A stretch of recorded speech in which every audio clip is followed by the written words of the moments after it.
హల్లెలూయా. ఆదికాండం 41వ అధ్యాయం 1 నుంచి 5 వచనాలు. రెండేళ్లు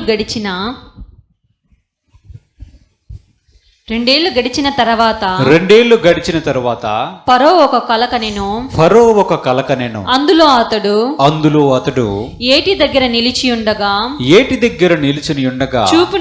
చూపునకు అందమైనవియు బలిసినవి అయిన 7 ఆవులు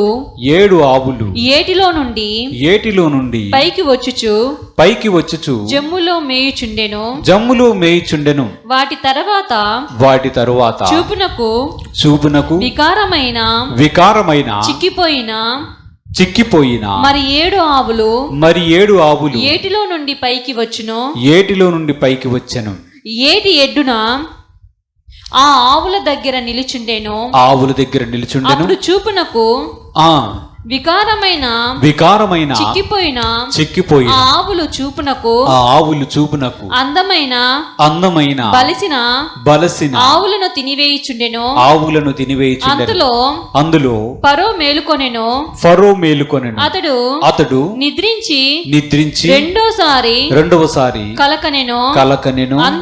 అందులో మంచి పుష్టిగల 7 వెన్నులు ఒకదానంతట ఒకటి పుట్టుచుండెను.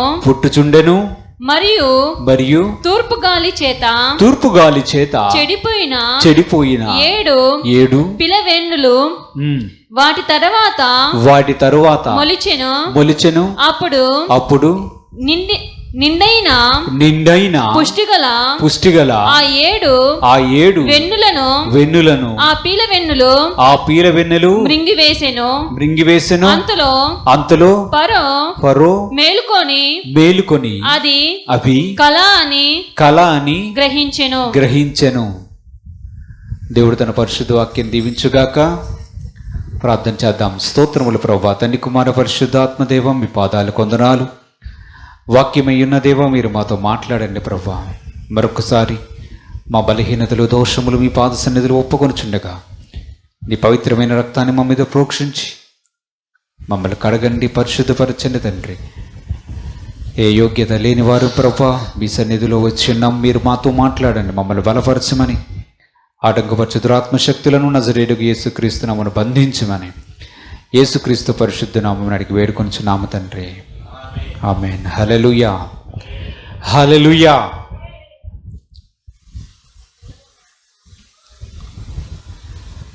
ఫరో ఒక కల కన్నాడు.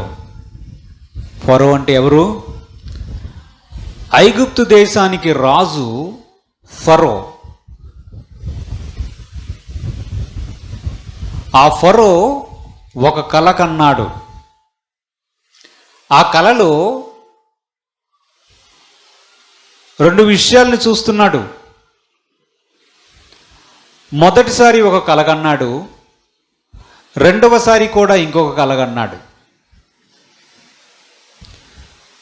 మొదటిసారి కలిగినటువంటి కళ యొక్క భావం, రెండవసారి అతనికి వచ్చినటువంటి కళ యొక్క భావం 2 కూడా ఒకటే. కానీ ఆ కళ యొక్క భావాన్ని వివరించడానికి ఎవరికి కూడా అంత జ్ఞానం సరిపోలేదు. ఫరో ఒక అన్యుడు, దేవుణ్ణి ఎరగనివాడు. అయినప్పటికీ కూడా దేవుడు ఫరోతో మాట్లాడుతూ ఉన్నాడు కల ద్వారా. దేవుడి యొక్క వాక్యాన్ని మనం చూస్తే 2 ఏళ్ల తర్వాత ఆయనకు ఒక కల వచ్చింది. ఆ కలలో ఆయన చూస్తున్నాడు, 7 ఆవులను చూస్తున్నాడు. 7 బలిసిన ఆవులు చూశాడు, 7 బలహీనమైన ఆవులు చూశాడు. బలసిన ఆవులు ముందు వచ్చి మేస్తూ ఉన్నాయి. తర్వాత బలహీనమైనటువంటి 7 ఆవులు ఆ బలమైన ఆవుల దగ్గరికి వస్తే ఆ బలమైన ఆవులు ఏం చేసాయి? అవి చూపునకు వికారమై చిక్కిపోయిన ఆవులు ఆవులు చూపునకు అందమైన బలిసిన ఆవులను తినివేసి చుండెను. ఎవరిని తినివేశారు? బలమైన ఆవులు. సరిగ్గా చదవండి. బలమైన ఆవులు. ఇప్పుడు ఆవులను తినేసాయి, అంతేనా? జరుగుతుంది అలాగా. చూపున బలమైన ఆవులు బలహీనమైన 7 ఆవులను తినివేసే సౌండ్. బలమైన 7 ఆవులు కనిపించాయి. ఎవరికి? దేవుడికి స్తోత్రం చెల్లించండి.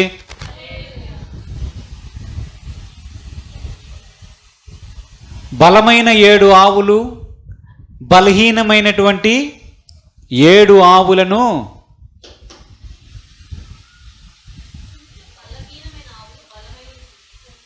బలహీనమైన ఆవులు బలమైన ఆవులను తినేసాయి. దేవుడికి స్తోత్రం, హల్లెలూయా. మొత్తానికి ఇక్కడ ఆవులు తిన్నట్టుగా కలగన్నాడు. ఏంట్రా ఈ కళ అని చెప్పి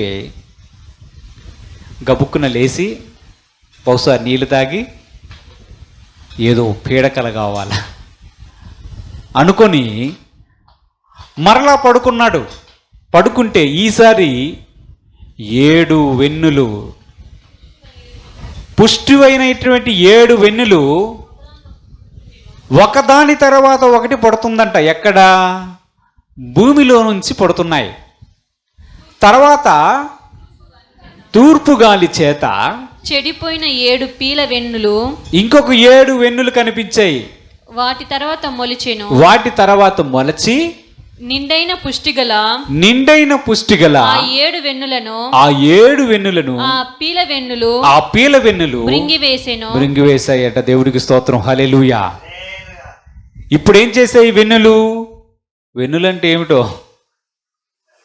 వెన్నులంటే ఏంటి? అమ్మా నాయన, దేవుడికి స్తోత్రం, హల్లెలూయా. పంట పండినప్పుడు పైకి లెగిస్తాయి కదా వెన్నులు, దానికే కదా ధాన్యం ఉంటుంది. అర్థమైందా? ఆ ధాన్యం యొక్క వెన్నుకి బాగా పుష్టికరంగా ఉన్నటువంటి 7 వెన్నులు లెగిసాయంట.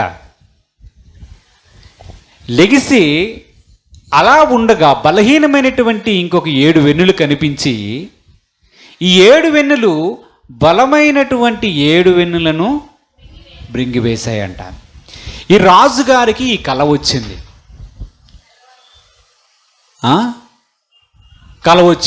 కల రాగానే అర్థం కావడం లేదు. నేను ఎప్పుడు చూడలేదు ఇలాంటి కళని. ఇలాంటి కళ నాకు ఎప్పుడూ రాలేదు. ఆవులను తినడం ఏమిటి? వెన్నులు తినడం ఏమిటి? అక్కడ చూస్తే అవే 7 సంఖ్య కనిపిస్తుంది. ఇక్కడ వెన్నులను చూసినట్లయితే వెన్నులు కూడా 7 ఉన్నట్లుగా కనిపిస్తుంది.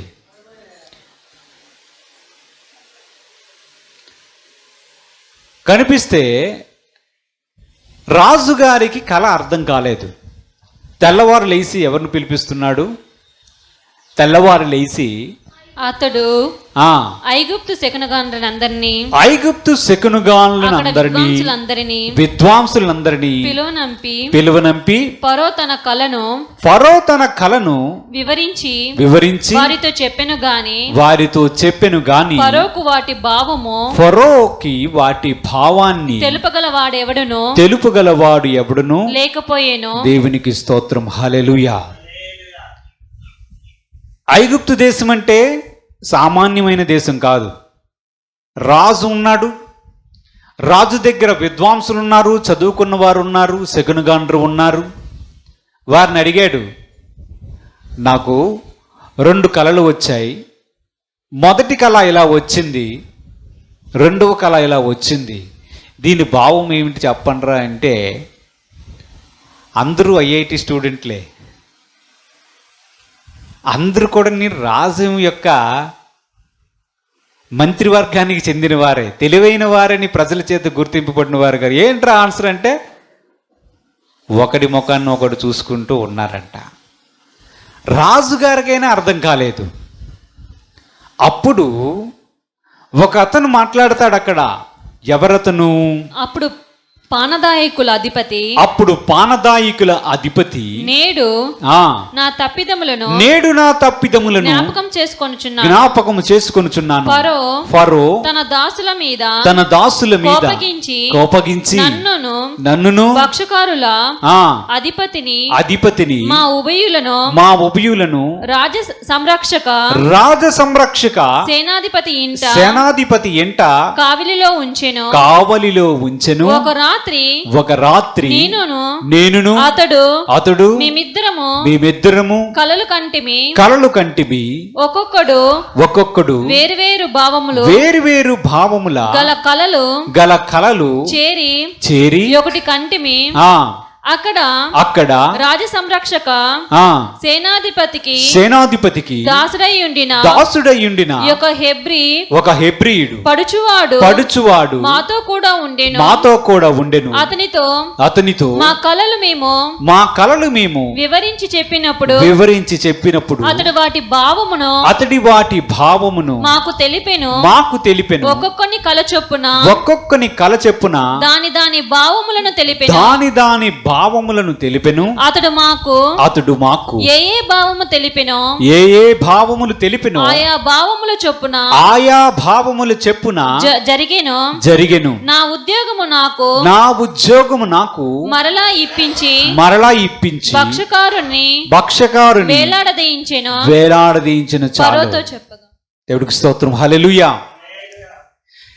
రాజుగారికి వచ్చినటువంటి 2 కలలు కూర్చొని అడుగుతూ ఉన్నాడు వీటి యొక్క భావాన్ని ఏమిటని. అప్పుడు రాజుగారి దగ్గర పనిచేస్తున్నటువంటి విద్వాంసులు కానీ, శకునగాండ్రు కానీ, తెలివైన వారు కానీ, జ్ఞానవంతులు కానీ ఎవ్వడు కూడా ఆ భావాన్ని చెప్పలేకపోతున్నాడంట. వీడికి పిచ్చిగా రావడం ఏమిటి, మనల్ని అడగడం ఏమిటి, దీనికి ఒక సభ ఏర్పాటు చేయడం ఏమిటి అనుకుంటున్నారేమో. అంతవరకు అక్కడ కూర్చున్నటువంటి ఒకడు ఉన్నాడు. వాడి పేరు ఏం పేరు లేదు. వాడి ఉద్యోగం ఒకటి ఉంది. వాటి పేరు పానదాయకుడా అధిపతి. దీనికి ఒక ఆఫీసర్ ఒకటి ఉన్నాడు. అంటే రాజు దగ్గర చాలామంది పనిచేస్తారా? నూనె రాసినోడు ఒకడు, ద్రాక్ష రసాన్ని కలిపి పిండి ఇచ్చినోడు ఒకడు, రాజుగారికి వంటలు వండేవారు ఒకరు. ఇలా ఉంటారు. మనమే మొత్తం చేసుకోవాలి. దేవుడికి స్తోత్రం. రాజుగారి దగ్గర ఉన్నటువంటి పానదాయకుడు అంటే ఏం చేస్తాడంటే ద్రాక్ష పళ్ళను తీసుకొని మిక్సీలో వేసి రాజుగారికి గిన్నె అందిస్తాడు. అంటే రాజుగారు మధ్యలో ఎప్పుడైనా జ్యూస్ తాగాలనుకుంటే పానదాయక చిత్తం మహాప్రభు అని చెప్పి ఆ జ్యూస్ తీసుకొని వచ్చి ఇస్తాడు రాజుగారికి. అప్పుడు పానదాయకుడు జ్ఞాపకం తెచ్చుకొని, అయ్యా నేను ఒక తప్పిదాన్ని చేశాను. ఈ కలలుకి భావాన్ని వివరించేవాడు ఒకడున్నాడు, ఒక హెబ్రీ పడుచువాడు ఉన్నాడు. మేమిద్దరం అగో వంటగాడు ఉన్నాడే, భక్ష్యకారుడు ఏంటి ఆవిడాడు, పానదాయకుడు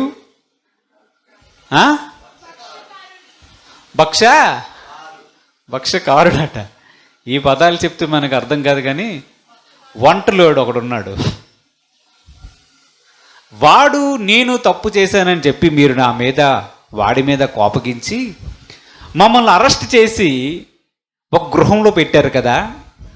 అక్కడ ఉన్నటువంటి ఆఫీసర్ కింద, అధికారి కింద ఒక హెబ్రీ పడుచువాడు పనిచేస్తున్నాడు. ఒకరోజు తెల్లవారి మాక్కూడని నాకొక కల, వాడికొక కల వచ్చింది. ఈ 2 కళలు రాగా మొదట మేము విచారంగా ఉంటే ఆ హెబ్రీ పడుచువాడు మా దగ్గరికి వచ్చి, ఆ హెబ్రీ పడుచువాడు పేరు యోసేపు, వచ్చి ఎందుకయ్యా విచారంగా ఉన్నారంటే, ఏమీ లేదు, రాత్రి నాకు కల వచ్చింది, ఆ కల యొక్క అర్థం ఏమిటో తెలియదు అన్నాడు. ఎవరు?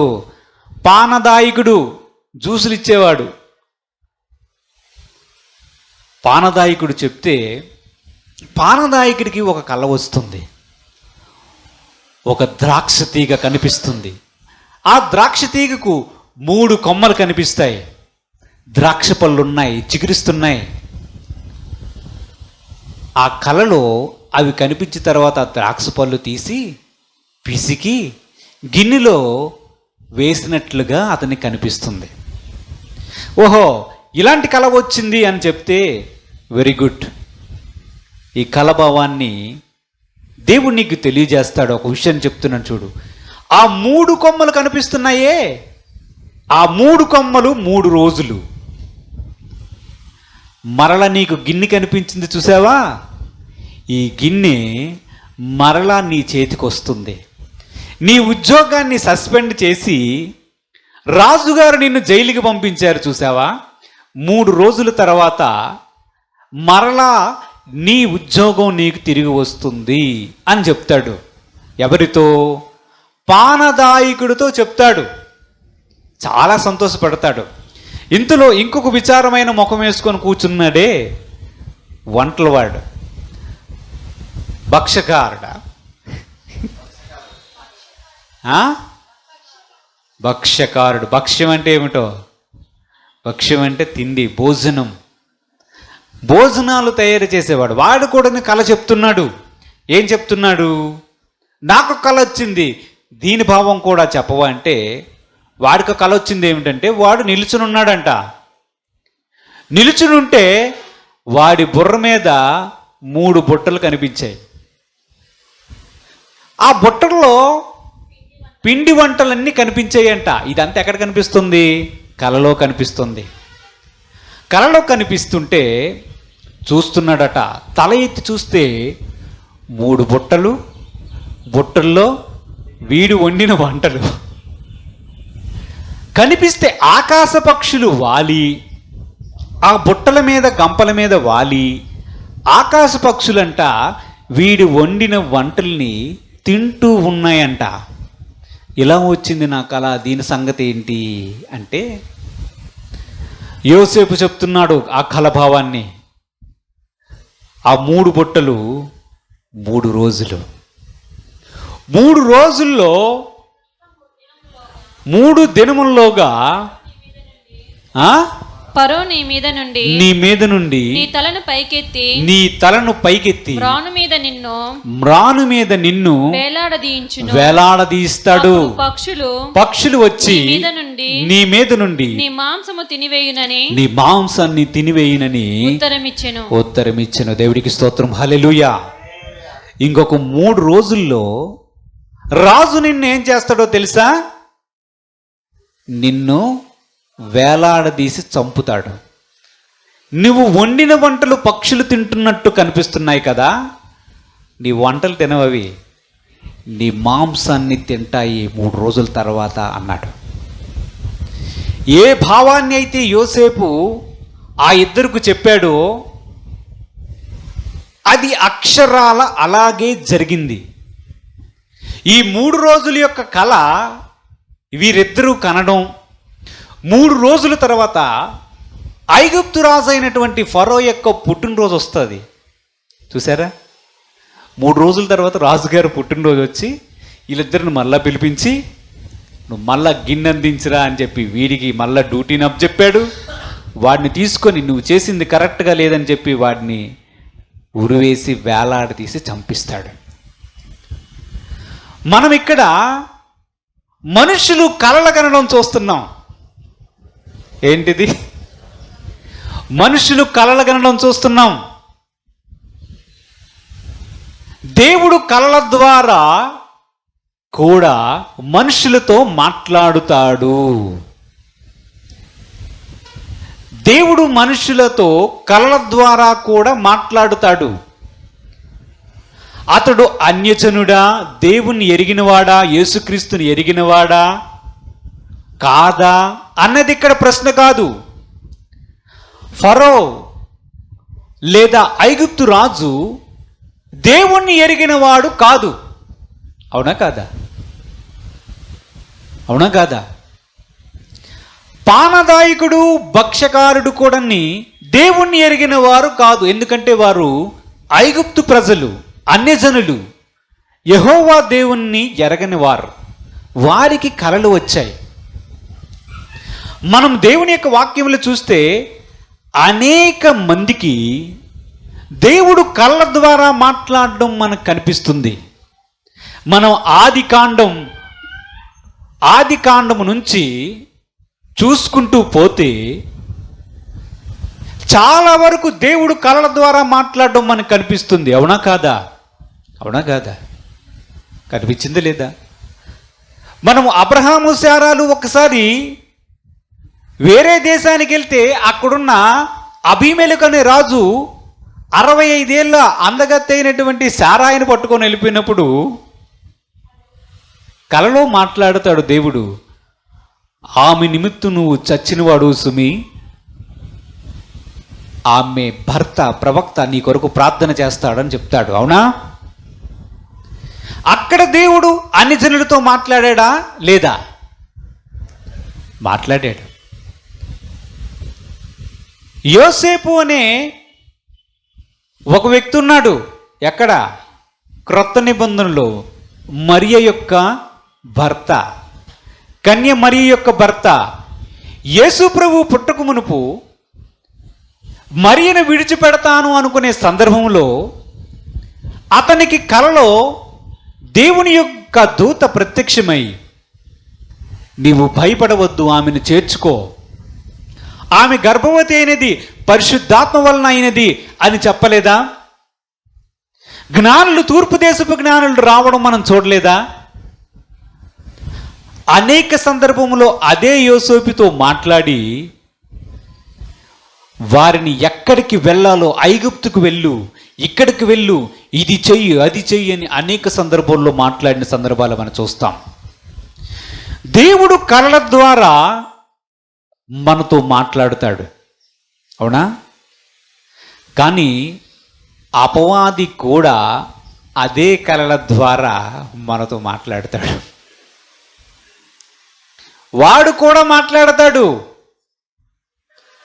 ఇంకిది దేవుని దర్శనమే అనుకుంటే పొరపాటు పడే అవకాశం ఉంది. వాడు మన అనుభవాన్ని బట్టి చూస్తే బయటవాడు మనల్ని హింసించలేక కలలో హింసించడం ప్రారంభిస్తాడు. ఆందోళన చెందే కలలను మనకి చూపిస్తాడు. మన ఊహల్లో లేని కలలు కూడా వచ్చి రాత్రి నిద్రపోయినప్పుడు సరిగ్గా నిద్రపోనివ్వకుండా కూడా చేస్తాడు. ఆందోళన, భయాన్ని కల్పించే అనేకమైనటువంటి దృశ్యాలను కలల్లో చూపిస్తాడు. మనము దేని విషయమై మనము భయపడకూడదు అనుకుంటాము, దాని విషయంలో భయపెట్టి, నీకు తెలుసా ఇలాగ అయిపోతుంది, నీకు ఇలాగ అవుతుంది, నీకు ఇలాగ అవుతుంది, నీకు అది అయిపోతుంది, ఇది అయిపోతుంది అని చెప్పి చూపించి చూపించి చూపించి వాటిని మానసికంగా కృంగదీయడంలో నెంబర్ 1 దిట్ట అపవాది, సైతాను. దేవుడికి స్తోత్రం, హల్లెలూయా. అదే అపవాది మాట్లాడుతాడు, హింసించేస్తాడు.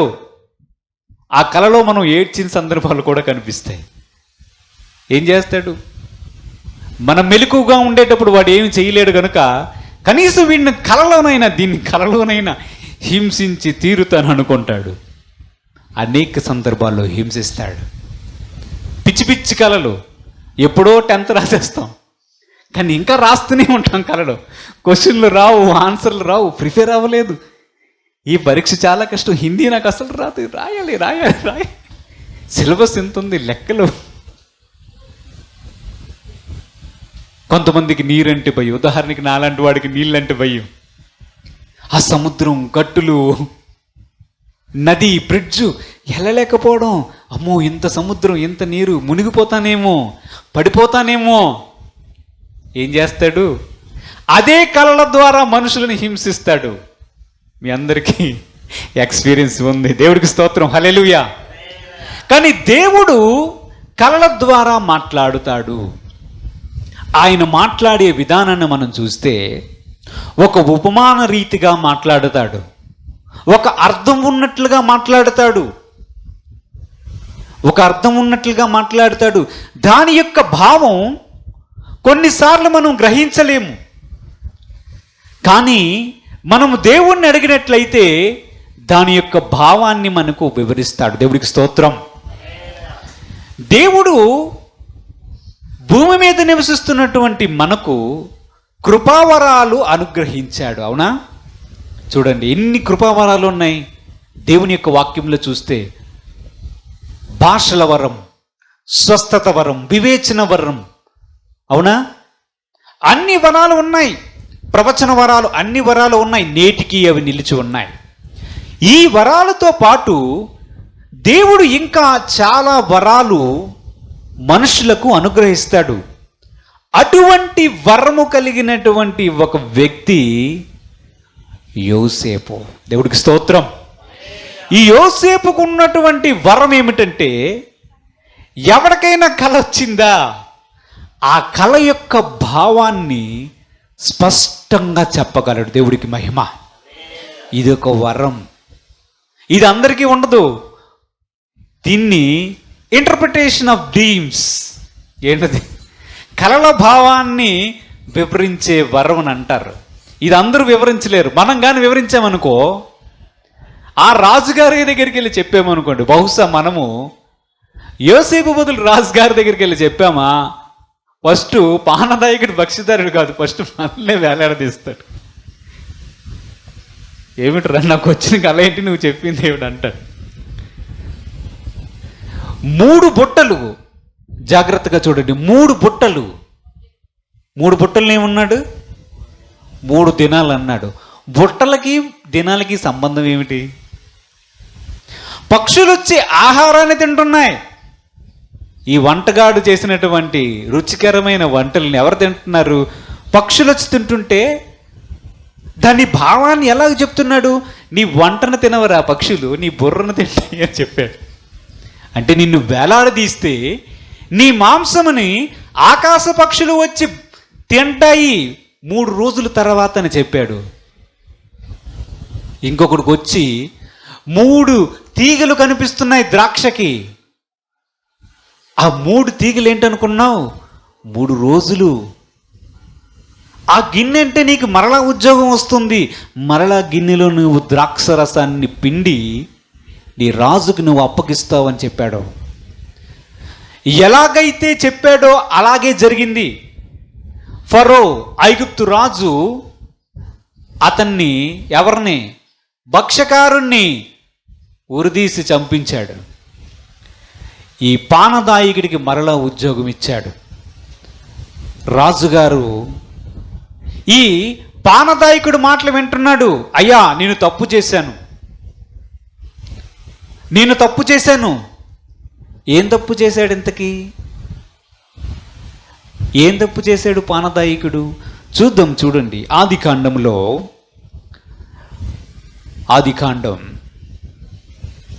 40వ అధ్యాయం 13 నుంచి 15 వచనాలు చదువుదాం. ఆదికాండం 40వ అధ్యాయం. ఇంకా 3 దినములలోగా ఫరో నీ తలను పైకెత్తి నీ ఉద్యోగము నీకు మరలా ఇప్పించును. నీవు అతనికి పానదాయకుడివై ఉన్నవనాటి మర్యాద చొప్పున ఫరో గిన్నెను అతని చేతికి అప్పగించెదవు. కాబట్టి నీకు క్షేమము కలిగినప్పుడు నన్ను జ్ఞాపకం చేసుకోమని నా యందు కరుణించి ఫరోతో నన్ను గూర్చి మాట్లాడి ఈ ఇంటిలో నుంచి నన్ను బయటికి రప్పించుము. ఏలయనగా నేను హెబ్రీల దేశములో నుండి దొంగిలింపబడి అది నిశ్చయం. మరియు ఈ చెరసాలలో నన్ను వేయుటకు ఇక్కడ నేనేమియో చేయలేదని అతనితో చెప్పాను. దేవుడికి స్తోత్రం. హల్లెలూయా. ఆ జైలులో యోసేపుతో ఎవరెవరున్నారు? ఈ పానదాయకుడు భక్షకారుడు కూడా ఉన్నాడు, అవునా? ఈ కళ చెప్పిన తరువాత పానదాయకుడికి యోసేపు కళ వివరించాడు, భావాన్ని వివరించాడు. వివరించిన తర్వాత యోసేపు ఒక రిక్వెస్ట్ చేస్తున్నాడు. ఎవరికి? పానదాయకుడికి ఒక రిక్వెస్ట్ చేస్తున్నాడు. నీకు తిరిగి 3 రోజుల్లో మరలా ఉద్యోగం వస్తుంది.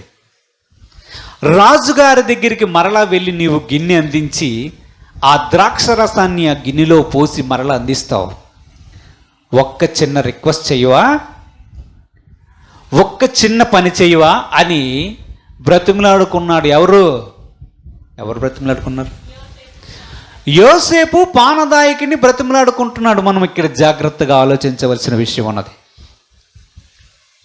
పానదాయక, 3 రోజుల్లో నీ ఉద్యోగం వచ్చిన తర్వాత నేను జైల్లో ఉన్నానే, నేనే తప్పు చేయలేదు, నేను అనవసరంగా ఈ శిక్షను అనుభవిస్తున్నాను.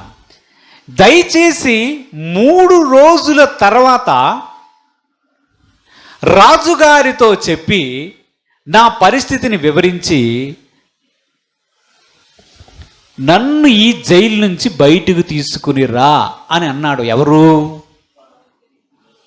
ఎవరన్నారు? యోసేపు అనే ఆ వ్యక్తి ఎవరితో అన్నాడు? పానదాయకుడితో అన్నాడు. మనం ఇందాక చదివినటువంటి వాక్య భాగాన్ని చూస్తే ఆదికాండం 41వ అధ్యాయం 1వ వచనాన్ని చూద్దాం. చూడండి, ఆదికాండం 41వ అధ్యాయం 1వ వచనంలో ఏముంది? 2 ఏళ్ళు గడిచిన తరువాత ఫరో ఒక కలగన్నాడంట. హల్లెలూయా, హల్లెలూయా. 3 రోజుల తర్వాత నేను బయటకు వస్తాను అనుకున్నాడు. ఎవరు? పానదాయకుడు వెళ్తాడు, ఉద్యోగం మరలా పొందుతాడు, రాజుగారితో చెప్తాడు, నేను ఈ జైలు నుంచి బయటకు వచ్చేస్తానని ఊహించుకున్నాడు. ఎవరు? యోసేపు. పానదాయకుడు వెళ్ళాడు, ఉద్యోగంలో జాయిన్ అయ్యాడు. యోసేపు చెప్పిన మాట మరిచిపోయాడు. 2 సంవత్సరాల తర్వాత రాజుగారి కల వచ్చిందంటే, అయితే ఎన్ని రోజుల తర్వాత రావాలి? యాక్చువల్గా 3 రోజుల తర్వాత రావాల్సినటువంటి ఈ వ్యక్తి అక్కడికి 2 సంవత్సరాల తర్వాత రాజుగారి కలొస్తే అప్పుడు పానదాయకుడు రాజుగారితో జ్ఞాపకం చేసుకొని చెప్తున్నాడు యోసేపు గురించి. ఆలోచించండి, యోసేపు ప్రయత్నాలు ఏమయ్యాయి? కలలు వివరించే వరం ఉందా? దేవుడిచ్చినటువంటి ఆత్మవరం ఉందా? ఆ భావాన్ని వివరించే వరం ఉందా? కానీ యోసేపు ఏమనుకున్నాడంటే, ఇంకో 3 రోజుల తర్వాత నేను జైలు నుంచి వస్తా, నేను జైలు నుంచి విడుదల పొందుతాను అనుకున్నాడు. అప్పటికి 2 సంవత్సరాలు అయిపోయినా అదే జైలులో సేమ్ డ్యూటీ, సేమ్ పని, సేమ్ పరిచర్య. యోసేపు యొక్క ఆలోచనలు ఏమయ్యాయి? నిజానికి యోసేపు జీవితాన్ని గన మనం పరిశీలన చేస్తే, యోసేపు అనే ఇతను యాకోబు అనే తన తండ్రికి ముసలితనమునందు, వృద్ధాప్యమునందు కలిగినవాడు యోసేపు. యోసేపు అంటే వాళ్ళ నాన్నకి చాలా ఇష్టం. బాగా ముసలైనప్పుడు పుట్టాడు కనుక అప్పటికే చాలామంది పుట్టారు. చిన్నవాడు, అందరేమో ఆ హైట్లో ఉంటే ఈడు చిన్నవాడు, చక్కగా ముద్దొస్తున్నాడు, కోడిపిల్లలా అనుకో. వాడిని ఎంతో ప్రేమగా చూసుకునేవాడు. వాడికి అంగీ కుట్టించేవాడంట. అది విచిత్రమైనటువంటి అంగీ అంట, రంగురంగుల అంగీ. రంగురంగుల అంగీ ఏమో నాన్నేమో వీడికి కుట్టిస్తున్నాడు. అరే, మనందరికీ ఏ అంగీ కుట్టించడం లేదు, వీడంటే నాన్నకు చాలా ఇష్టం రా, మనకంటే నాన్న యోసేపుని ఎక్కువగా ప్రేమిస్తున్నాడు అని అసూయపడేవారు అన్నదమ్ములు. దానికి తోడు ఈ యోసేపుకు అప్పుడే కలలు రావడం ప్రారంభమయ్యే. దేవుడికి స్తోత్రం. ఈయన ఇతరుల కళలు వివరించడమే కాదు, తనకు కూడా కళలు వచ్చేవి. ఆ కలలు కూడా దేవుని యొద్ద నుంచే వచ్చేవి. ఒక 2 కలలు ఆయనకు వచ్చాయి. ఆ 2 కలలు ఆయన యోసేపు అనే ఆ చిన్నవాడు వివరిస్తాడు. నాన్న, అన్నయ్యలారా, నాకు ఒక కల వచ్చింది చెప్పంటారా? ఏంట్రా కల? మరేమో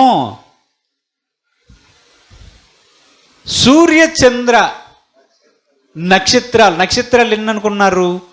11 నక్షత్రాలు సూర్యుడు చంద్రుడు వచ్చి నమస్కారం చేస్తున్నట్టు వచ్చాయి అన్నాడు. ఏమన్నాడు? దేవుడికి స్తోత్రం చెల్లించండి. ఏం కల వచ్చింది ఆయనకి? యోసేపుకు ఒక కల వచ్చిందంట. సూర్యుడు చంద్రుడు 11 నక్షత్రాలు వచ్చాట ఈయనకి నమస్కారం చేస్తున్నాయంట. ఈ కలల భావాన్ని వివరించే యోసేపుకు దాని అర్థం తెలియదంటారా? ఈయన కలనేమో అన్నదమ్ములకి నాన్నకి వివరించాడు. ఏరా, సూర్యచంద్రుడు అంటే ఎవరు అనుకున్నారు? అమ్మ, నాన్న. ఈ 11 నక్షత్రాలు ఎవరంటే 11 మంది అన్నదమ్ములు. ఎరా, మీ అయ్యా మీ అమ్మ మేమందరం వచ్చి నీకు నమస్కారం చేస్తున్నావా?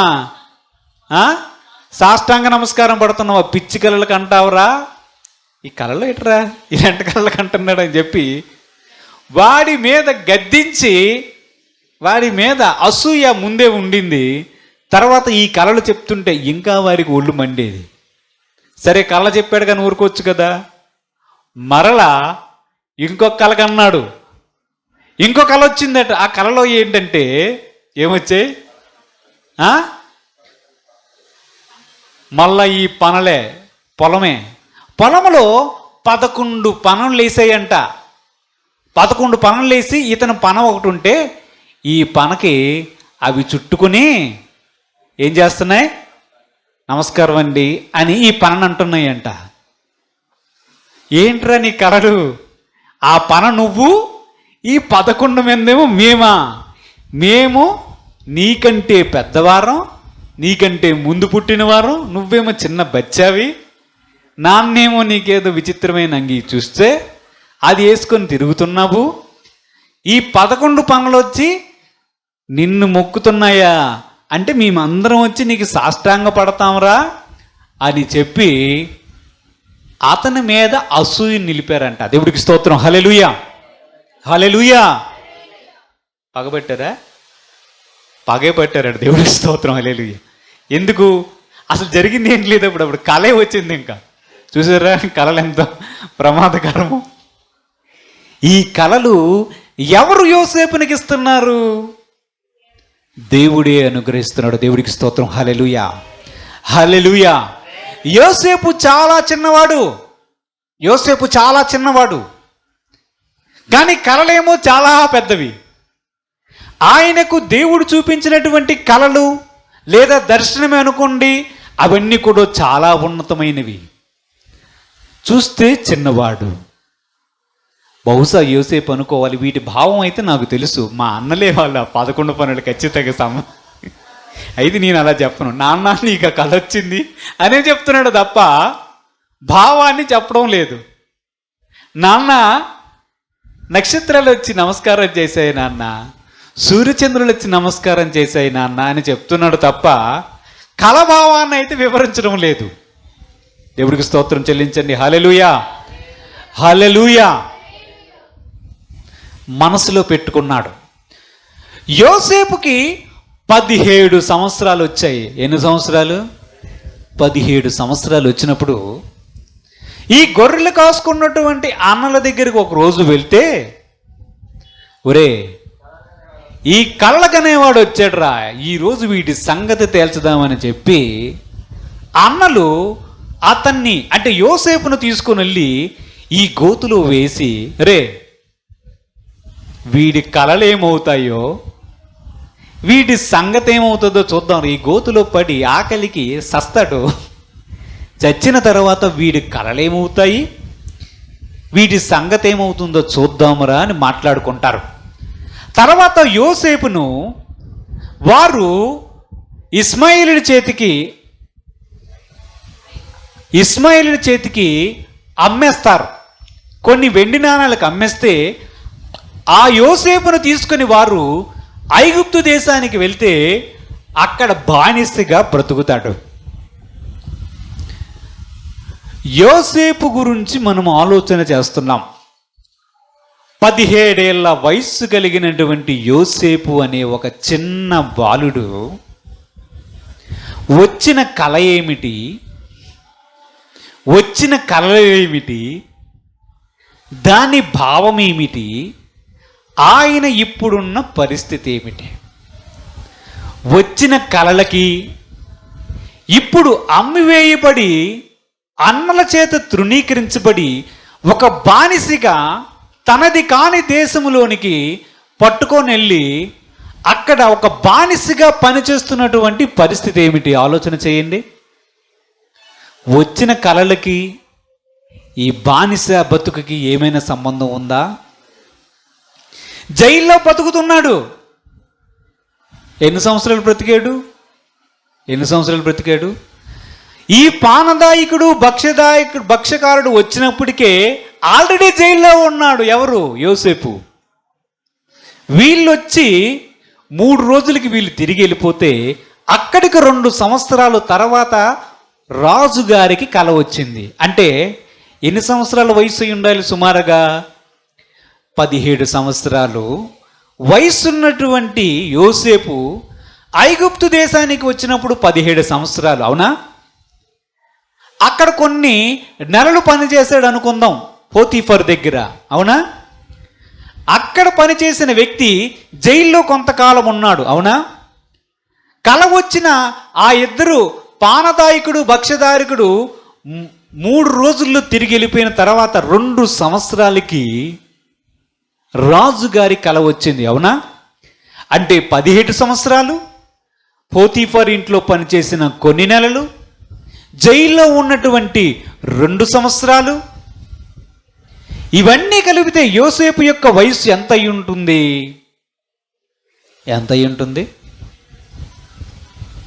యోసేపు యొక్క వయసు ఎంత అయి ఉంటుంది చెప్పండి. 17 ప్లస్ 2 ప్లస్ అక్కడ ఉన్నటువంటి 1 సంవత్సరం అనుకుందాం. అంటే 20 సంవత్సరాల వయసుకి యోసేపు ఏం చూశాడు? జీవితంలో ఎంత కష్టపడాలో,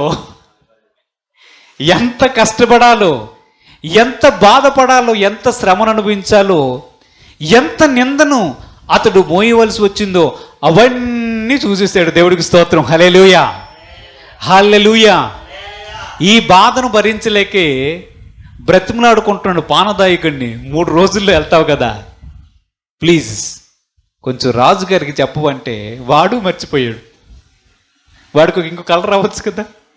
రే, డైరెక్ట్గా చూపించి యోసేపుని మర్చిపోయావురా, యోసేపు నీకు చేసిన రిక్వెస్ట్ నీకు గుర్తులేదా? వాడి వల్లే నువ్వు బయటకు వచ్చావు, ఈరోజు మర్చిపోతావా అని చెప్పి ఏ దేవుడైతే పానదాయకుడితో మాట్లాడాడు మరలా ఇంకో కళ ఇచ్చి యోసేపుని జ్ఞాపకం చేసుకుని జైలు చూపించి, అరే జైలు జైలు జైలు అని చూపించి ఒక కళని పట్టుకొని వెళ్ళొచ్చు కదా. వెళ్ళొచ్చా లేదా? అవకాశం ఉందా లేదా? కానీ అలా జరగలే. యోసేపుకు వచ్చిన కళలేమిటి? ఆ కళల భావాన్ని వివరించే వరం అతనికి ఉండడం ఏమిటి? ఎంత వరం ఉండి అన్ని పరిస్థితుల్లో యెహోవా దేవుడు శ్రమలో అతనికి తోడయుండి ఆ పోతీఫర్ ఇంట్లో ఉంటే అతన్ని బట్టి ఆ ఇల్లు ఆశీర్వదించి, జైల్లో ఉంటే ఇతన్ని బట్టి ఆ జైలంతా కూడా అనుకూలంగా ఉన్నట్లు చేసిన దేవుడు పానదాయకుడికి ఒక కళను ఇంకో కళను వివరించి, మిస్టర్ పానదాయిక, ఏమని పిలుద్దాం, mister juice maker, please remember Joseph, కళ నీకు చెప్పాడు. ఆ మాత్రం కృతజ్ఞత లేదేంట్రా నీకు అని చెప్పి అని 2 దెబ్బలు కొట్టైనా బయటకు పెట్టుకెళ్ళే ఏర్పాటు మన ప్రభు అయిన దేవుడు ఎందుకు చెయ్యలేదు? అది ప్రశ్న. ఎందుకు చేయలేదంట? అంటే పానదాయికి నిద్రపోవడం లేదా కళలు రావడానికి?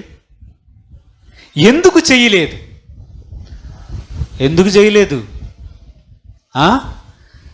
సమయము రాలేదు. దేవుడికి స్తోత్రం. హల్లెలూయా. దేవునికి స్తోత్రం కలుగును గాక. హల్లెలూయా. సమయం రాలేదు. ఉన్నది దేవుని ప్రణాళిక, ఉన్నది దేవుని యొక్క ఆలోచన. యోసేపును ఏం చెయ్యాలనుకున్నాడో, ఏ పరిస్థితిలో యోసేపును పైకి ఎత్తాలనుకున్నాడో, హెచ్చించాలనుకున్నాడో మన ప్రభు అయిన దేవుడు ముందుగానే చూశాడు. దేవునికి మహిమ కలుగును గాక. హల్లెలూయా. యోసేపు ముందే నలిగిపోకు. యోసేపు ముందే బయటకు వస్తానని నువ్వు అనుకోవద్దు. ఈ పరిస్థితులు అన్నిటి గుంట నువ్వు వెళ్తేనే, ఈ పరిస్థితులు అన్నిటి గుంట నువ్వు వెళ్తేనే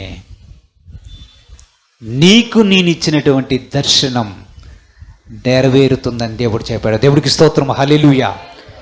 ఎప్పుడైతే రాజుగారికి ఈ కల వచ్చిందో, 7 ఆవులు 7 వెన్నులు, ఒకే రకమైన కళ. అక్కడ 7, ఇక్కడ 7 వెన్నులే. అక్కడ బలమైన 7 ఆవులు, ఎక్కడో బలహీనమైన 7 ఆవులు. 7 ఆవులన్నీ వచ్చి 7 బలమైన ఆవులు తినేయడం. ఇక్కడ 7 వెన్నులు, మళ్ళా తూర్పు గాలి చేత ఎండిపోయినటువంటి 7 వెన్నులు. 7 వెన్నులు వచ్చి మళ్ళా ఈ తినేటి సెట్టింగ్ ఏంటి? అక్కడ 7, ఇక్కడ 7, అక్కడ ఆవులు, ఇక్కడ వెన్నులు. అక్కడ ఏవో తింటున్నాయి, ఇక్కడ ఏవో తింటున్నాయి. దీని భావం ఏమిట్రా? పోను ఒక్కసారి వచ్చిందంటే ఇది ఏదో పీడకలు అనుకుంటాను, కానీ 2 సార్లు వచ్చింది. ఏంటి అంటే, పానదాయకుడు గారికి అప్పుడు జ్ఞాపకం వచ్చి, యోసేపును అనే ఒక వ్యక్తి ఉన్నాడు. అయ్యా, పొరపాటు అయిపోయింది, నా వల్ల పొరపాటు అయిపోయింది. ఎప్పుడో నాకు రిక్వెస్ట్ అన్నాడు, నేనే మర్చిపోయా. ఆ యోసేపుని పిలిపిద్దాం అని చెప్పి యోసేపును పిలిపిస్తారు. చదవండి అప్పుడు ఏమవుతుందో. అందుకు యోసేపు ఫరో కనిన కల ఒకటే. దేవుడికి స్తోత్రం. హల్లెలూయా. ఫరో ఎన్ని కలలు కన్నాడు? ఎన్ని కలలు కన్నాడు ఫరో? 1, 2? యోసేపు ఏమంటున్నాడు? ఫరో కనిన కల ఒకటే అంటున్నాడు. వినలేదా సరిగ్గా?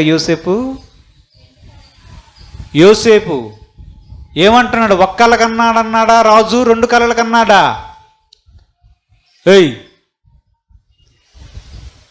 యోసేపు ఎన్ని కలలు కన్నాడు? యోసేపు కన్నాడా ఫరో కన్నాడు కలలు? ఫరో కన్నాడు. దేవుడికి స్తోత్రం. హల్లెలూయా. ఇంకా నయం, యోసేపు ఎన్ని కలలు కన్నాడంటే 2 కలలు కన్నాడు అనలేదు. యోసేపు 2 కలలు కన్నాడు, వారి ఊరిలో కన్నాడు.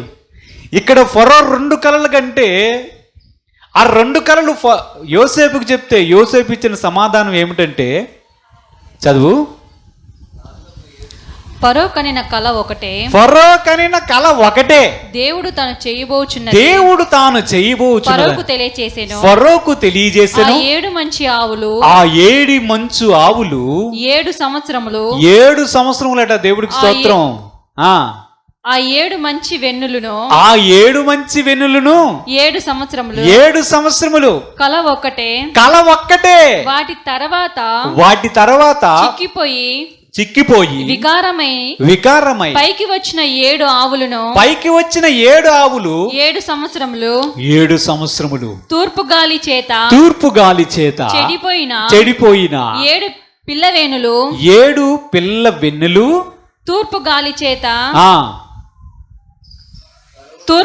చెడిపోయి 7 వెన్నులను కరువుగల 7 సంవత్సరములు. నేను ఫరోతో చెప్పుచున్న మాట ఇదే. దేవుడు తాను చేయబోచున్నది ఫరోకు చూపించెను. ఇదిగో ఐగుప్తు దేశమంతటా బహు సమృద్ధిగా పంట పండు 7 సంవత్సరములు వచ్చుచున్నవి. మరియు కరువు గల 7 సంవత్సరములు వాటి తర్వాత వచ్చును. అప్పుడు ఐగుప్తు దేశమందు ఆ పంట సమృద్ధి యావత్తు మరోబడును. ఆ కరువు దేశమును పాడు చేయును. దాని తర్వాత కలుగు కరువు చేత దేశమందు ఆ పంట సమృద్ధి తెలియబడకపోవును. ఆ కరువు మిక్కిలి భారముగా ఉండును. దేవుడికి స్తోత్రం. హల్లెలూయా. హల్లెలూయా. కలల భావాన్ని వివరిస్తున్నాడు చూడండి యోసేపు. ఆ కలల యొక్క భావాన్ని వివరించే వరాన్ని యోసేపునకు దేవుడిచ్చాడు. 7 మంచి ఆవులు కనిపించాయే, అవి 7 సంవత్సరములు అన్నాడంట. 7 మంచి వెన్నులు కనిపించాయే, అవి 7 మంచి సంవత్సరములు, మంచిగా పంట పండే సంవత్సరాలు.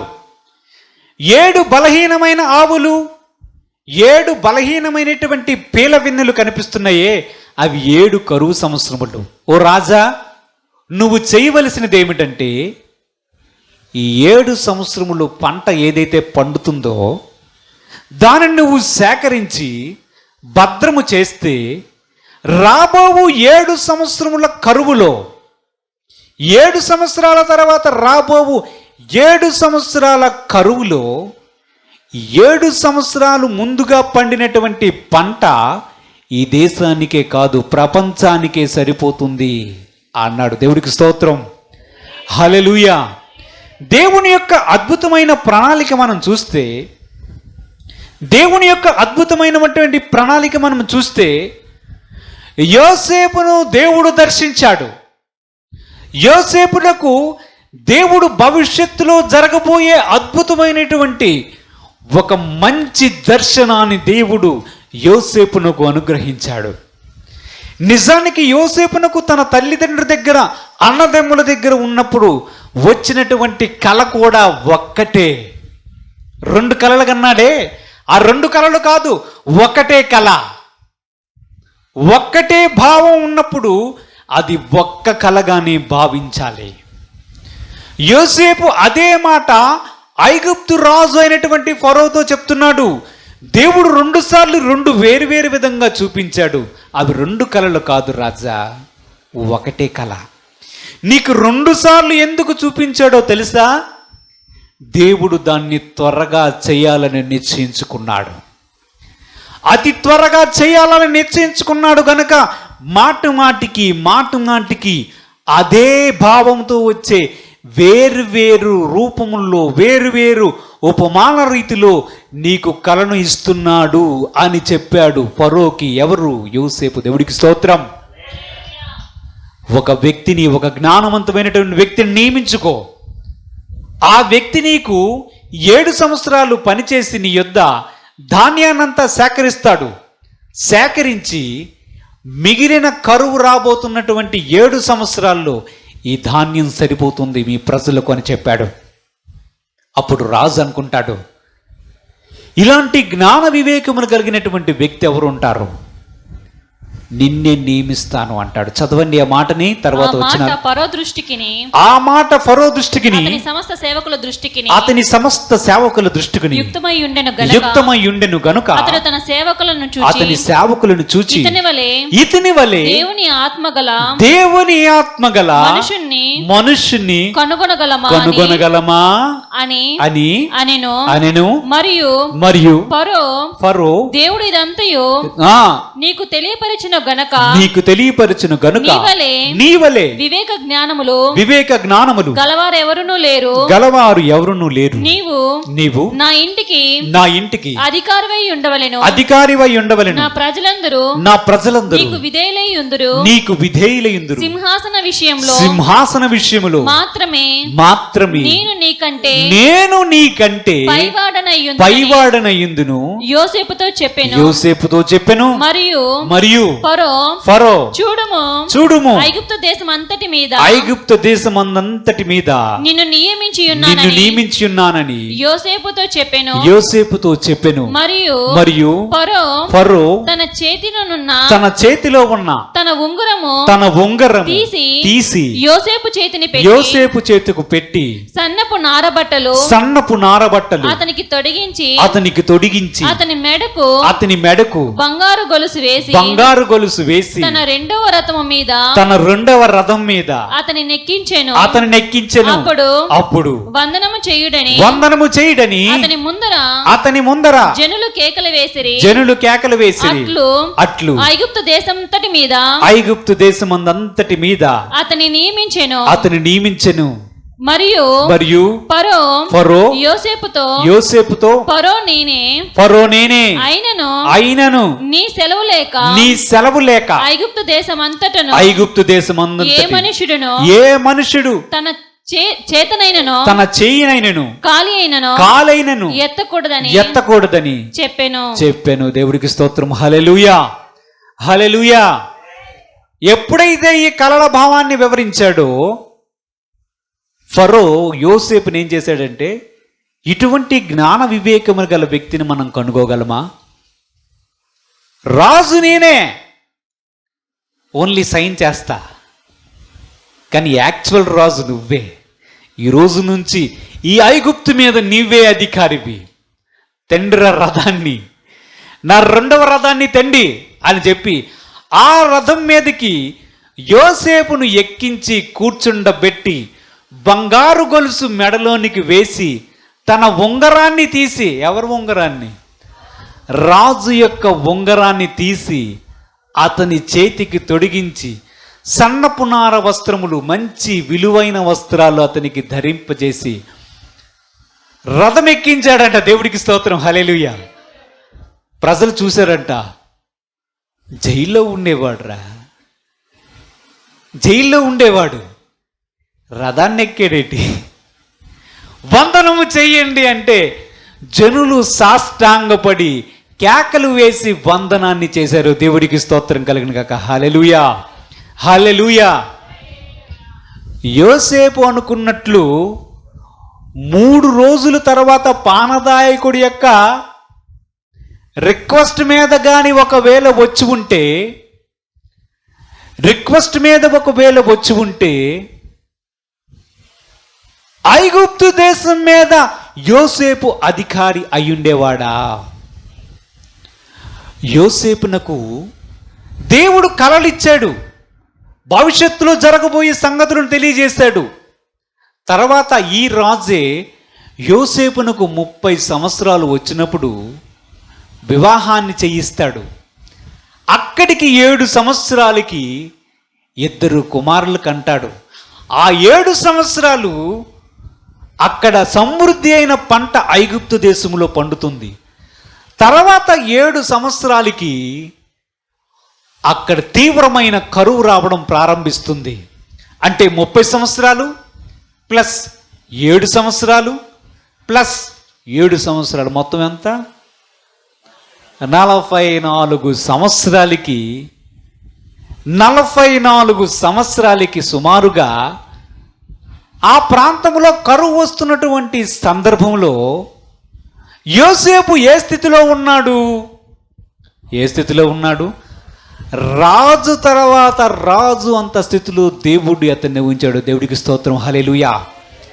ఈ సమయంలోనే అతడు ఏ 7 సంవత్సరాల తర్వాత కరువు వచ్చిందో ఆ కరువులో అన్నలు తండ్రి ఈ దేశానికి వస్తారు.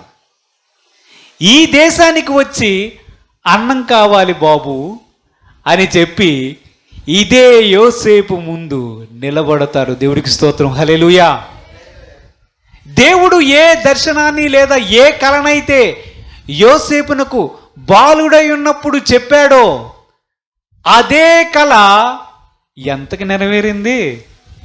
సుమారుగా 37 సంవత్సరాలు వచ్చిన తరువాత నెరవేరింది. ఎవరి జీవితంలో? యోసేపు జీవితంలో నెరవేరింది. కళ ఎప్పుడు వచ్చింది? 17 సంవత్సరాలకు ముందు వచ్చింది. జైలుకి ఎప్పుడు వెళ్ళాడు? 18 సంవత్సరాలకి వెళ్ళాడు అనుకుందాం. జైల్లో ఎన్ని సంవత్సరాలు ఉన్నాడు? 2 సంవత్సరాలు ఉన్నాడు. 12 రోజులు చేశాడు, అక్కడ 1 సంవత్సరం చేశాడు అనుకుందాం, ఇక్కడ 1 సంవత్సరం చేశాడు అనుకుందాం. జైల్లో 2 సంవత్సరాలు, బానిసగా కొన్ని సంవత్సరాలు. అవసరమా ఇవన్నీ? అవసరమా? కళ చూస్తే అద్భుతం, దర్శనం చూస్తే అద్భుతం. అన్నలు వచ్చి అయ్యా అన్నం కావాలయ్యా, మా నాన్న ఐగుప్తులో ధాన్యం దొరుకుతుందని చెప్తే మేమందరం వచ్చామని చెప్పి అన్నలు యోసేపునకు సాష్టాంగ పడ్డారు. దేవుడికి స్తోత్రం కలుగును గాక. హల్లెలూయా. అందుకే దేవుని యొక్క వాక్యం సెలవిస్తుంది, చూద్దాం. పేతురు రాసినటువంటి మొదటి పత్రిక 5వ అధ్యాయం 6వ వచనాన్ని చూద్దాం. పేతురు రాసినటువంటి మొదటి పత్రిక 5వ అధ్యాయం 6వ వచనాన్ని చదువుకుందాం. దేవుడు తగిన సమయమందు మిమ్మును హెచ్చించినట్లు ఆయన బలిష్టమైన చేతి క్రింద దీన మనస్కులై ఉండు. దేవునికి మహిమ కలుగును గాక. హల్లెలూయా. ఏమంటున్నాడు యేసయ్య? హెచ్చించాలి అంటే ఆయన చెప్తున్నటువంటి కండిషన్ ఏంటి? ఏమున్నది అక్కడ? దీన మనస్కులై ఉండాలంట. అంటే ఏంటి?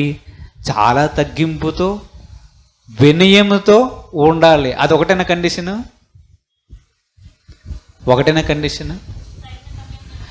రెండో కండిషన్ ఏంటి తెలుసా?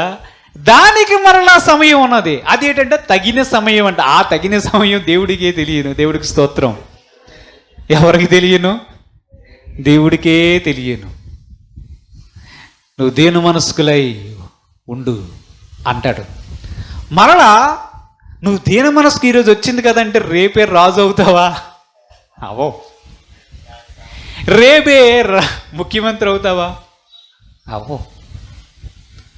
యోసేపు బహుశా అలాగే అనుకున్నాడు జైల్లో. రేపే విడుదల అనుకున్నాడేమో. 2వ రోజు తర్వాత, 3 రోజుల తర్వాత నాకు విడుదల అనుకున్నాడు. కలల భావాన్ని తెలుసుకోగలిగాడు, కానీ దేవుని మనస్సులో ఉన్నటువంటి దైవ ప్రణాళిక యొక్క భావాన్ని తెలుసుకోలేకపోయాడు యోసేపు. దేవుడికి స్తోత్రం. హల్లెలూయా. దేవుడు హెచ్చిస్తానని చెప్పినప్పుడు దానికి 2 కండిషన్ కనిపిస్తున్నాయి. మొదటి కండిషన్ ఏంటంటే దీన మనస్కులై, తగ్గింపు స్వభావము గలవారై ఉండాలి. ఎందుకంటే ఆయనకి అహంకారులంటే ఇష్టం ఉండదు. సమయం గడిచిపోవచ్చేమో కానీ అహంకారం ఉంటే మాత్రం ఆడు ఎప్పుడు పైకి రాడు. దీన మనస్కులై, తగ్గింపు స్వభావం గలవారై ఆయన బలిష్టమైన రెక్కల కింద ఉండాలంట. ఆయన మళ్ళీ ఏం చెప్తున్నాడంటే, ఇలా ఉన్నావా?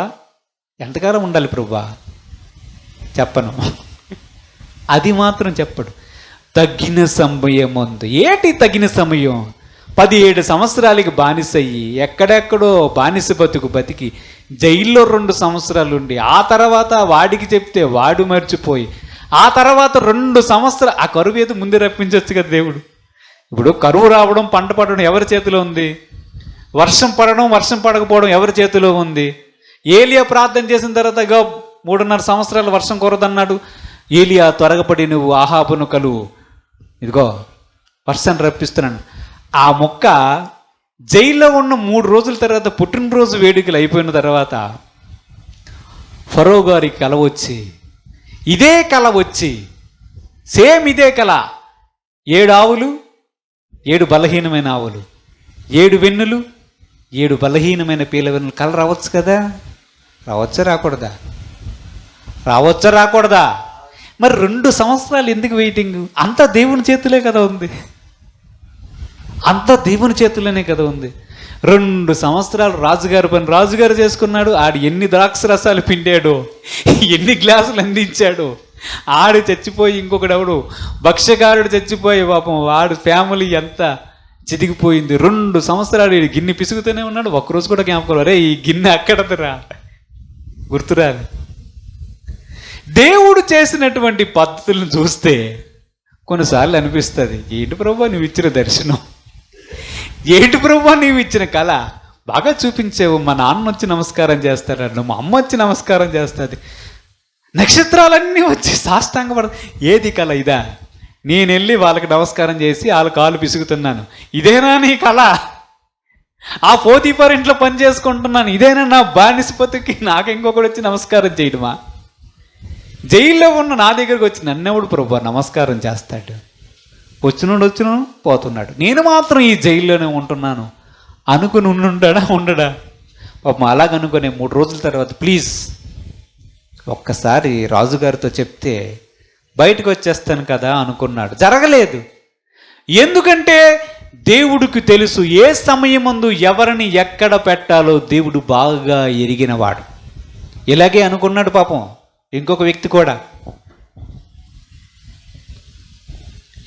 కూడా ఇలాగే అనుకున్నాడు. ఆయన పేరు ఏమనుకున్నారు? మోషే గారు. మోషే గారు అనుకున్నారు,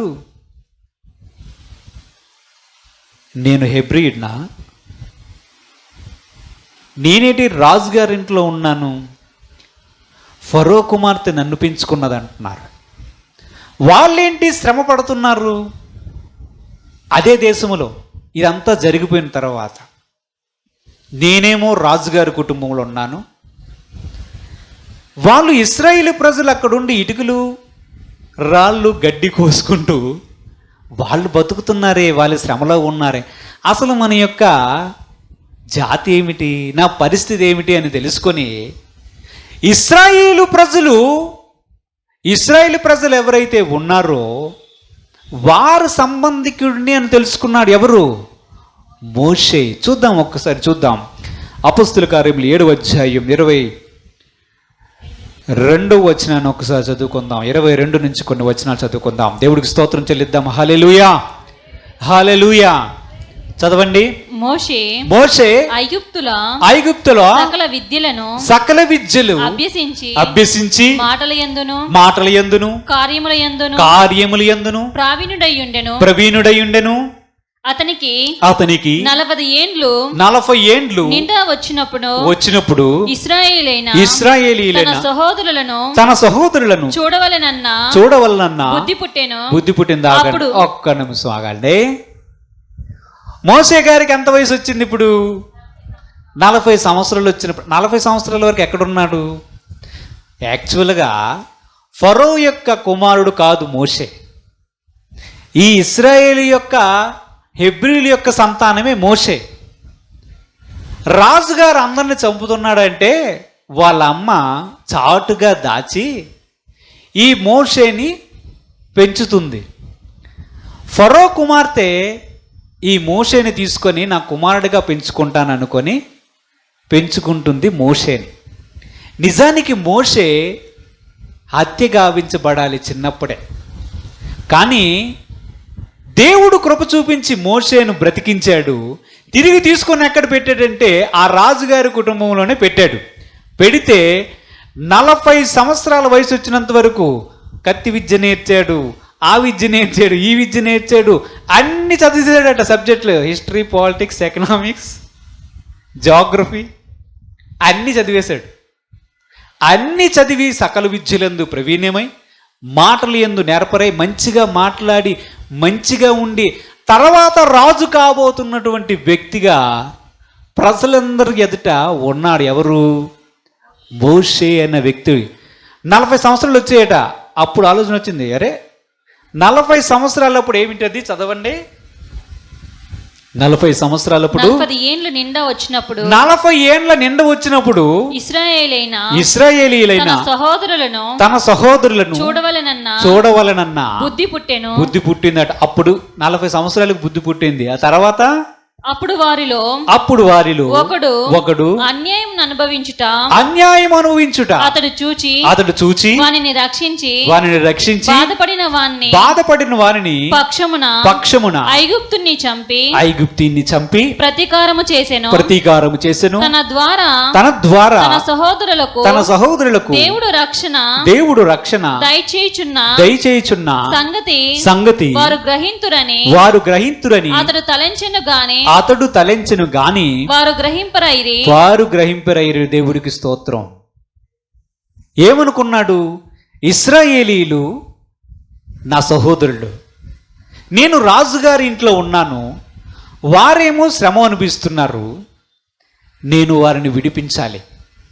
ఎవరిని? ఇశ్రాయేలీ ప్రజల్ని ఈ బానిసత్వం నుంచి విడిపించాలి అనుకున్నాడు. ఎవరు? మోషే అనే వ్యక్తి. అప్పుడు అతని వయసు ఎంత? 40 సంవత్సరాలు అనుకున్నాడు.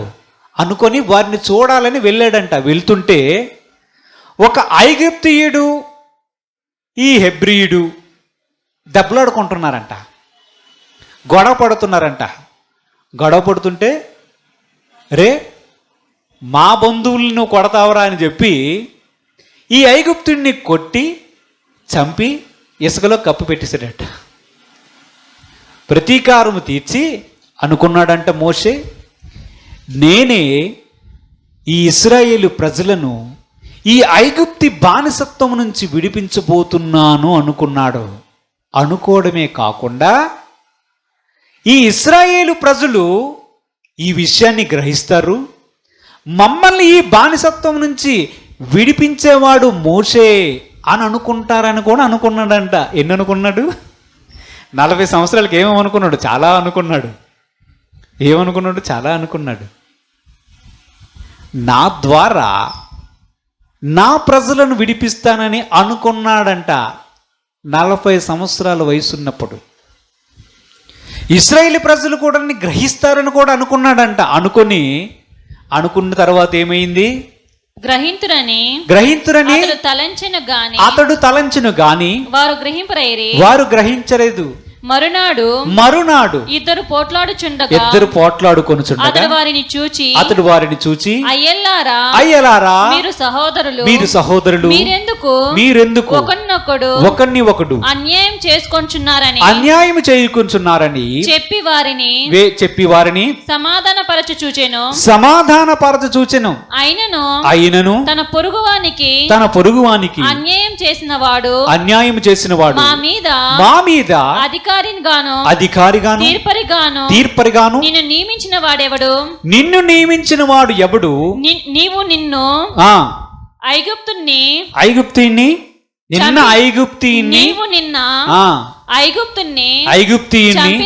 చంపినట్లు నన్నును చంపదలిచున్నావా అని అతన్ని త్రోసివేశాడు.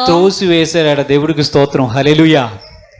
మోషే గారు మళ్ళా 2 ట్రిప్ వెళ్ళాడు. మరుసటి రోజు ఈరోజు ఎవరు దెబ్బలాడుకుంటున్నారు అనుకున్నారు? ఎబ్రీయుడు లేదా ఇశ్రాయేలీయుడు దెబ్బలాడుకుంటున్నారు. వెళ్ళాడు. అయ్యలారా మీరు ఎందుకురా దెబ్బలాడుకుంటున్నారు? వీడు మీ అన్న కదా, మీరిద్దరూ ఒకే వ్యక్తులు కదా, ఒకే జాతి కదా, మీరు ఎందుకురా దెబ్బలాడుకుంటున్నారంటే వాడిలో ఒకడు అన్నాడంట, నిన్నొకడిని చంపావు, ఇసుకలో కప్పి పెట్టావు, ఈరోజు నన్ను చంపాలనుకుంటున్నావా? నిన్ను నీవు మా మీద అధికారుగాను తీర్పరుగాను అనుకుంటున్నావా? ఎవడరా నేను నియమించాడు అన్నాడంట. ఎవరిని? మోషేని. ఇశ్రాయేలు ప్రజల్లో ఒకడు దెబ్బలాడుకుంటున్నటువంటి ఇద్దరిలో ఒకడు అడిగాడంటే, ఎవడరా నిన్ను నియమించాడు మా మీద? ఎవడు నియమించాడు నిన్ను? నిన్నొక ఐగుప్తుని చంపావు, ఐగుప్తుడు హెబ్రీయుడు దెబ్బలాడుకుంటే ఐగుప్తుని చంపి ఇసుకలో కప్పి పెట్టావు. అది ఎవరికి తెలియదు అనుకున్నావు. ఈరోజు మేమిద్దరు దెబ్బలాడుకుంటే పెద్ద జడ్జిలాగా మా దగ్గరకు వచ్చి ఎందుకురా దెబ్బలాడుకుంటున్నావు నీతి కబుర్లు చెప్తావా? వాడిని చంపినట్లు నన్ను కూడా ఈరోజు చంపి నువ్వు పాతి పెట్టాలనుకుంటున్నావా? నిన్ను తీర్పరుగాను అధికారుగాను ఎవడు నియమించాడని చెప్పి తోసేశాడంట మోషే గారి ఆలోచనలు ఏంటి? ఏమనుకుంటున్నాడు మోషే? అరే నేనే విమోచకుడురా, మీకు తెలుసుకుంటారని నేను ప్రయత్నం చేశాను అనుకున్నాడు 40 ఆ తర్వాత ఏమైందో చదవండి. మోషే ఆ మాట విని పారిపోయి మిద్యాను దేశములో పరదేశీయుండి అక్కడ ఇద్దరు కుమారులను కని 40 ఏండ్లైన పిమ్మట సీనాయి పర్వతం మీద అరణ్యమందు ఒక పొదలో అగ్నిజ్వాలలు ఒక దేవదూత అతనికి కనబడెను. మోషే చూచి ఆ దర్శనమునకు ఆశ్చర్యపడి దాన్ని నిదానించి చూచుటకు దగ్గరకు రాగా నేను నీ పితరుల దేవుడను అబ్రహాము ఇస్సాకు యాకోబుల దేవుడను అని ప్రభువు వాక్కు వినబడెను. గనుక మోషే వణికి నిదానించి చూచుటకు తెగింపలేదు. అందుకు ప్రభు నీ చెప్పులు విడువము, నీవు నిలిచిన చోటు పరిశుద్ధ భూమి ఐగుప్తులో ఉన్నా నా ప్రజల దురవస్థను నేను నిదానించి చూచి తిని వారి మూలుగులు వింటిని వారిని విడిపించుటకు దిగి వచ్చి ఉన్నాను. రమ్ము నేనిప్పుడు నిన్ను ఐగుప్తునకు పంపుదునని అతనితో చెప్పాను. దేవుడికి స్తోత్రం కలుగును గాక. హల్లెలూయా, హల్లెలూయా. 40 సంవత్సరాల వయస్సులో పారిపోయాడు మోషే. ఎక్కడికి? మిద్యాన్ అనే దేశానికి పారిపోయాడు. ఇంకా ఐగుప్తులో ఉంటే మన పని అయిపోయింది.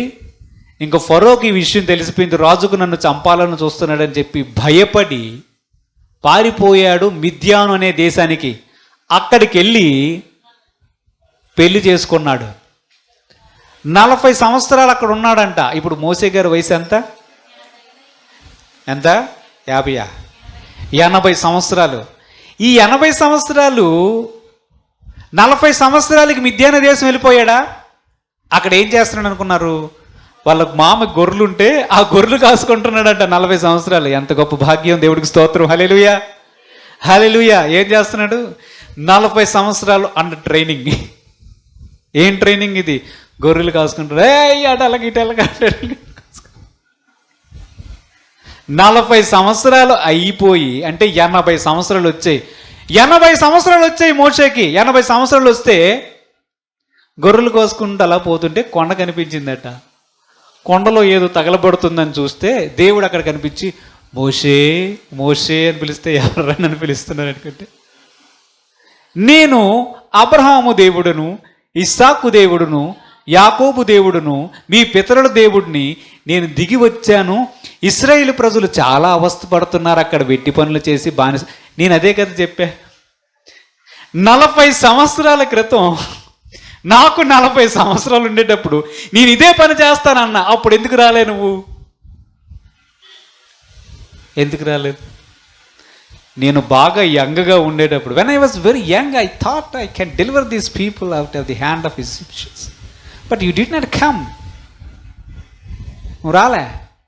ఇప్పుడు వచ్చి నేను ముసలివాడైపోయి జుత్తంతా తెల్లగైపోయి గొర్రెలను కాసుకుని ఈ 40 సంవత్సరాలు ఈ గొర్రెలతోని, ఈ పిల్లలతోని, నా భార్యతోని నా దేశాన్ని విడిచిపెట్టాను. పోను రాజుగా ఉన్నప్పుడు రాజు అయి ఉండేవాడినేమో. ఈ 40 సంవత్సరాలు కరెక్ట్గా ఐగుప్తునంతటిని పరిపాలించి ఉండేవాడినేమో. ఈ 40 సంవత్సరాలు కనీసం నా ఇశ్రాయేలు ప్రజలతో ఉన్నా సరే వారితో కూడా కనీసం ఇటుకలు చేసి ఉండేవాడినేమో. వాడిని చంపితే వాడు తృణీకరించాడు, ప్రజలే నన్ను తృణీకరించారు. నేనేదో వారిని ఐగుప్తులో నుంచి, వారి బంధకాల నుంచి విడిపిద్దామని 40 సంవత్సరాలకి నేను అనుకున్నా. ఓ దేవుడా, ఇప్పుడు దిగి వచ్చావా? నేను రాను ఇప్పుడుగా వెళ్ళి. ఆయన నేను నోటి మాంద్యం, నాకు నేను మాట్లాడలేను సరిగ్గా. కానీ దేవుని యొక్క వాక్యం సెలవిస్తుంది, ఐగుప్తు సకల శాస్త్రములందు మాట నేర్పరియందు. మాటలు బాగా మాట్లాడగలడు మోషే. ఇప్పుడు చెప్తున్నాడు 80. ఇప్పుడు మాటలు సరిగ్గా రావడం లేదు. నేను రాను. బహుశా అలిగినట్టున్నాడు. దేవుడికి స్తోత్రం. 40 సంవత్సరాల క్రితం వస్తే బాగుండేది కదా. వస్తే బాగుండేదా లేదా? 40 సంవత్సరాలప్పుడు దేవుడు ఎందుకు చేయలేదు? మోషేకు 40 సంవత్సరాలు ఉండేటప్పుడు దేవుడు ఎందుకు దిగి రాలేదు? ఆ పొదేదో ఈ పర్వతం దగ్గర కాకుండా దేవుడే అక్కడే ప్రత్యక్షమై ఐగుప్తులోని, మోషే నువ్వు ఐగుప్తులో నుంచి ఇశ్రాయేలు ప్రజలను విడిపించాలని చెప్పుంచుండొచ్చు కదా. చెప్పాలా చెప్పకూడదు? మనమైతే అలాగే కదా ఆలోచిస్తాం. 80 సంవత్సరాలు వచ్చిన తర్వాత ఈ గొర్రెల్ని నా చేత 40 సంవత్సరాలు నువ్వు కాయిపించి, ఈ 40 సంవత్సరాలు కూడా నువ్వు మాట్లాడకుండా ఇప్పుడు దిగి వచ్చి ఈ పొదలోనికి వచ్చి చెప్పులిప్పు, నేను నీ పితరుల దేవుడును, నీ తండ్రి అయిన అబ్రహాము దేవుడును, ఇస్సాకు దేవుడును, రా రా రా నిన్ను ఐగుప్తు పంపిస్తానంటే ఏంటి ప్రభువా నువ్వు? ఏంటిది? ఇది కరెక్టేనా నీ దృష్టికి? ఇది కరెక్టేనా? ముసలివాడైపోయినటువంటి 80 సంవత్సరాలు ఉండేప్పుడు నన్ను వారిని తీసుకురమ్మని పంపిస్తావా? ఇది సబబుగా ఉందా? ఇదే ఆలోచన నా మనసులో ఉండింది కదా. ఇదే చెయ్యాలని నేను 40 సంవత్సరాలప్పుడు అనుకున్నాను. ఆ ఐగుప్తీయుడు నన్ను తృణీకరించినప్పుడు నువ్వు ప్రత్యక్షమై ఇదే మాట చెప్పుంటే ఎంత బాగుండేది. మరి దేవుడు ఎందుకు 40 సంవత్సరాలు ఆగాడంటారు?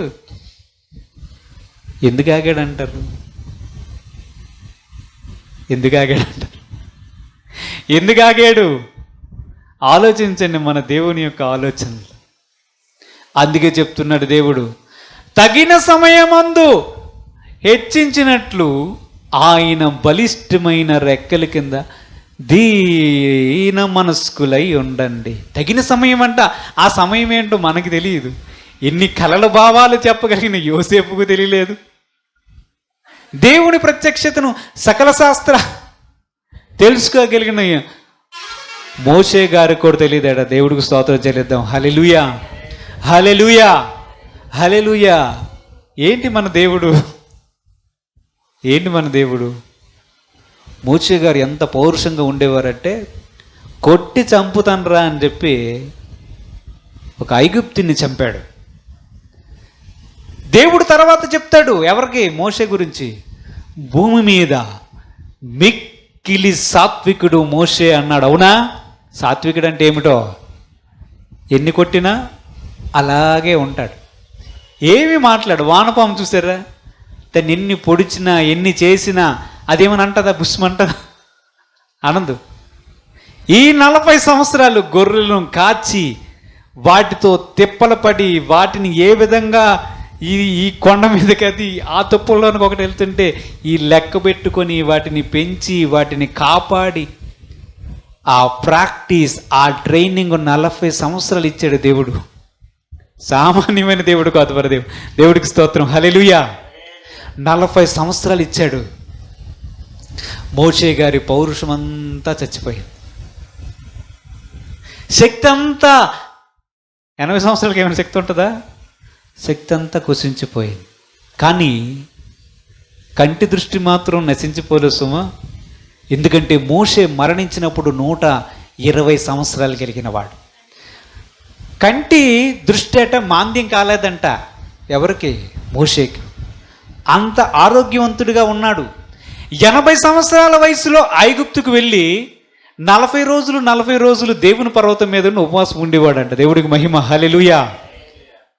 మోషే యొక్క స్ట్రెంగ్త్, కెపాసిటీ నీకు 80 సంవత్సరాలు వచ్చిన 40 రోజులు ఉపవాసం నీరు తాకుండా ఉండగలవు మోషే. నాకు తెలిసి నీ సంగతి. దా ఇప్పుడు వెళ్దువు కానీ రా అని చెప్పి అప్పుడు పట్టుకెళ్ళాడంట. ఇలాగైతే ఎలాగా?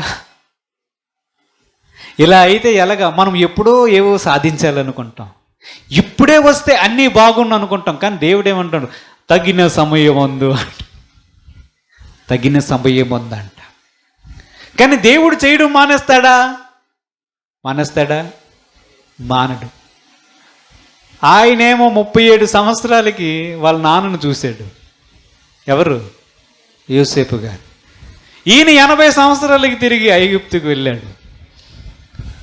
దేవుడు చెప్తున్నాడు.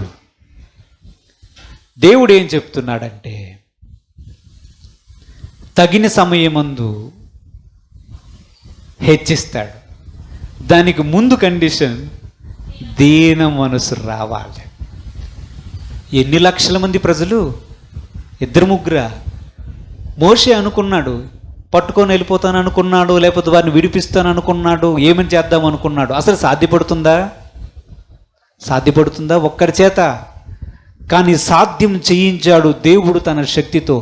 80 సంవత్సరాల తర్వాత 80 సంవత్సరాల తర్వాత ఐగుప్తులోకి వెళ్ళి మరలా 40 సంవత్సరాలు. ఎన్ని సంవత్సరాలు? 40 సంవత్సరాలు వీరిని నడిపించుకొని వచ్చాడంట. ఏమిటి ఆశ్చర్యం! 80 సంవత్సరాల తర్వాత 40 సంవత్సరాలు అంటే 120 సంవత్సరాల వరకు పదండ్రా అని చెప్పి ఇప్పుడు గొర్రెలు, ఈదొక గొర్రెలు అనమాట. ఇశ్రాయేల్ ప్రజలు అటెళ్ళకండ్రా ఇటెళ్ళకండ్రా అని చెప్పి అప్పటికీ ఆయన విసిగిపోయి ఒకానొక సందర్భంలో దోకురారా అనే మాట నోరు జారేశాడు. 40 సంవత్సరాలు గొర్రెలకి ట్రైనింగ్. మన దేవుడు తాను చెప్పిన మాట నెరవేర్చగలిగినటువంటి దేవుడు. తాను కలల ద్వారా, దర్శనాల ద్వారా దేవుడు మనకు బయలుపరుస్తాడు. దేవుడు చెప్పిన ఏ మాట కూడా నిరర్ధకము కాదు. ఏ మాట కూడా నిరర్ధకము కాదు. అయితే వాటిని నెరవేర్చడానికి 2 కండిషన్లు ఉన్నాయి. మొదటి కండిషన్, దీన మనస్సు కలిగి ఉండాలి. రెండవ కండిషన్, తగిన సమయం కోసం వేచి ఉండాలి. సాధ్యమేనా? సాధ్యమేనా? ప్రార్థన చేసుకుందాం. దేవుడు తన పరిశుద్ధ వాక్యం దీవించుగాక. ఆమేన్. పరిశుద్ధుడైన తండ్రి, మీ పాదములకు వందనాలు, స్తుతులు, స్తోత్రం చెల్లిస్తున్నాం ప్రభు. దేవా తండ్రి, నీవు పిలుచుకున్నటువంటి ప్రజలకు నీవు వారికి ఇచ్చినటువంటి వాగ్దానాలను ప్రభు నువ్వు జ్ఞాపకం చేసుకునే దేవుడు ప్రభు. తగిన సమయమందు ప్రభు తండ్రి వారిని హెచ్చిస్తానని సెలవిచ్చిన దేవా మీకు వందనాలయ్యా. అంతవరకు నీ బలిష్టమైన రెక్కల క్రింద దీన మనస్కులై మేము నమ్మకముగా ఓపికతో ఉండే కృప మాకు దయచేయండి ప్రభా. ఈ వాక్యం వింటున్నటువంటి ప్రజల జీవితాల్లో, మా జీవితాల్లో మీరిచ్చిన ప్రతి వాగ్దానాన్ని ప్రభు తండ్రి మేము స్వతంత్రించుటకు, వాటిని అనుభవించడానికి, మేము చూడడానికి మాకు తగినటువంటి దీన మనస్సును, తగినంత ఓపికను, మీ తగిన సమయం కోసం మేము వేచి ఉండే కృప మాకు దయచేయమని మా ప్రభువును రక్షకుడైన యేసుక్రీస్తు పరిశుద్ధ నామమున అడిగి వేడుకొనుచున్నాము తండ్రి. ఆమేన్. హల్లెలూయా.